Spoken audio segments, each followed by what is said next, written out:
ബൂഡി കാക്കി എന്നത് ആധുനിക ഹിന്ദി സാഹിത്യത്തിലെ കാലാതീതനായ എഴുത്തുകാരനായ പ്രേംചന്ദിന്റെ ഒരു ഹൃദയസ്പർശിയായ കഥയാണ്. മനുഷ്യകാരുണ്യം നിറഞ്ഞ ഈ കഥ വാർദ്ധക്യത്തിന്റെ പ്രശ്നങ്ങളെ അവതരിപ്പിക്കുന്നു. സ്വത്ത് കൈക്കലാക്കിയ ശേഷം വൃദ്ധരെ അവഗണിക്കുന്നതിന്റെ സാമൂഹിക യാഥാർത്ഥ്യത്തിലേക്ക് ഇത് വിരൽ ചൂണ്ടുന്നു. 5 വർഷം മുന്നെയാണ് ബൂഡി കാക്കി വിധവയായത്.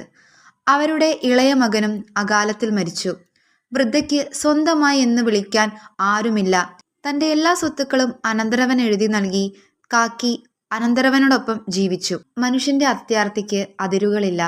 അമ്മായിയുടെ സ്വത്തുക്കൾ കൈക്കലാക്കുന്നതുവരെ ബുദ്ധിരാമും രൂപയും അവരോട് വളരെ നന്നായി പെരുമാറി. തന്റെ എല്ലാ സ്വത്തുക്കളും അനന്തരവന് സമ്മാനിച്ച അമ്മായിയെ ചെറിയ കാര്യങ്ങൾക്ക് പോലും അവർ അപമാനിക്കുകയും പുച്ഛിക്കുകയും ചെയ്തു. ഇത്തരത്തിൽ അയഞ്ഞ അടിത്തറയിൽ നിൽക്കുന്ന ബന്ധങ്ങൾ ശിഥിലമായി പോകുന്നു. കുടുംബത്തിലെ ലാഡ്ലി എന്ന പെൺകുട്ടി മാത്രമാണ് ആ വൃദ്ധയ്ക്ക് ഒരു ആശ്രയം. മുൻഷി പ്രേംചന്ദിന്റെ അനശ്വരമായ കഥയെ ആസ്പദമാക്കി ഗുൽസാരിലാൽ സംവിധാനം ചെയ്ത അനശ്വരമായ ഹ്രസ്വചിത്രം ബൂഡി കാക്കി.